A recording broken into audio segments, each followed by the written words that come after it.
കുന്നംകുളം അഞ്ഞൂരിൽ പെരുന്നാളിനിടെ സംഘർഷം, വീടിന് തീയിട്ടു. കുന്നംകുളം വടക്കേക്കാട് അഞ്ഞൂരിൽ പെരുന്നാളിനിടെയുണ്ടായ സംഘർഷത്തിന്റെ പ്രതികാരമെന്നോണം വീടിന് തീയിട്ടു.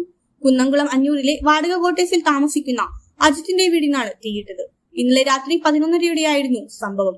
അഞ്ഞൂർ പള്ളിപ്പെരുന്നാളുമായി ബന്ധപ്പെട്ട് ഇരു വിഭാഗങ്ങൾ തമ്മിലുള്ള സംഘർഷം നടന്നിരുന്നു. ഇതിന്റെ പ്രതികാരം എന്നോണമാണ് അഞ്ഞൂർ ഡ്രൈവിംഗ് സ്കൂളിന് സമീപമുള്ള ക്വാർട്ടേഴ്സിന്റെ 2ാം നിലയിലെ താമസക്കാരനായ അജിത്തിന്റെ വീടിന് തീയിട്ടത്. വീടിനുള്ളിലേക്ക് പ്രവേശിക്കുന്ന ഭാഗത്ത് ചിരട്ടയും പേപ്പറുകളും ഉൾപ്പെടെയുള്ള സാധനങ്ങൾ കൂട്ടിയിട്ടാണ് കത്തിച്ചിട്ടുള്ളത്. വീട്ടുകാർ പെരുന്നാളിന് പോയ സമയത്താണ് തീയിട്ടത്. വീടിന് മുകളിലൂടെ തീ ആളിക്കത്തുന്നത് കണ്ട് നാട്ടുകാർ കുന്നംകുളം അഗ്നിരക്ഷാസേനയെ വിവരമറിയിക്കുകയായിരുന്നു.